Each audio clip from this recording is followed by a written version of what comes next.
Reference points. So I was talking with a friend the other day about addictions, and I was asking this person, like, what do they do that stops them from going back to addictive type behavior? And he goes, "Oh, I've got this memory of this really painful moment in time when the addiction got to its very worst." And he was basically at this rock bottom moment. He goes, "So whenever I think about doing the addictive type behavior, I think of that moment in time, and it stops me." And it made me think, I think that I do the same thing as well.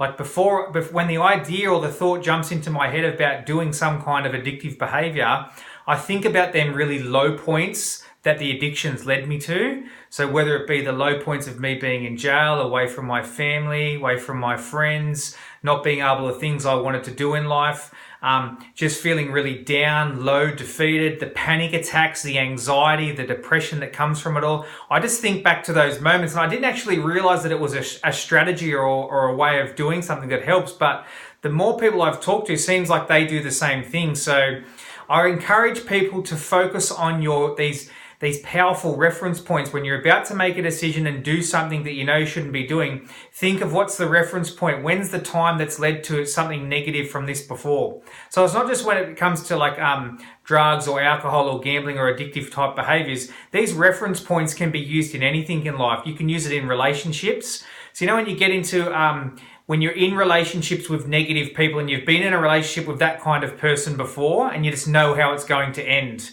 and you just focus on when you were with that previous person, how you felt in the end with all the lying, all the cheating, all the dishonesty and all that kind of stuff, and how heartbroken and distraught you felt by being with a person like that, so that when you meet a new person and they remind you of your previous partner, that reference point will prevent you from going into that relationship and making that same mistake twice. I think you can do it with food as well. Like if you think about, if you've got like weight loss goals or something like that, is just thinking how you feel after you eat certain foods, or after you go on a big binge session, or you have a week long or a weekend long binge eating session, focusing on how you feel afterwards. That's a reference point. Using that where you feel real sluggish, you just feel real heavy and disgusting and all that. Focus on that reference point to prevent you from making that same problem. You can transfer it into friends. Think about certain friends that you've had and what they were like, and then after a while you got to uncover their true character and you realize that they're not a nice person. But when you think back to all the times when they were being nice and doing things, you can now see signs of how then people kind of camouflage themselves and then become that negative person in the end. They're all reference points.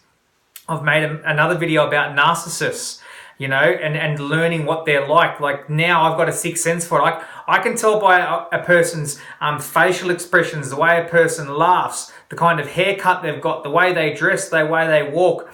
They're all reference points for me of what can potentially lead to narcissism, right? And again, I'm looking for clusters. Like you can't just pick one thing and go, "Oh, that person's a narcissist." You look for clusters of things, but I've got reference points which lead me to know that if I'm talking to someone, I know not to further that relationship or to tell them too much, because that person's a narcissist and they're probably going to try and use it against me.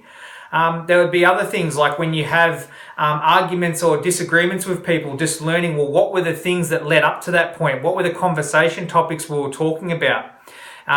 What emotional state was I in before I had that conversation, and using that as a reference point. Go, okay, I did come home from work a bit frustrated and angry, and then I went and had that conversation and it all blew up. Okay, well, that's a reference point. The reference point is when you're coming home frustrated and angry, don't be having those conversations while you're still in frustration and anger.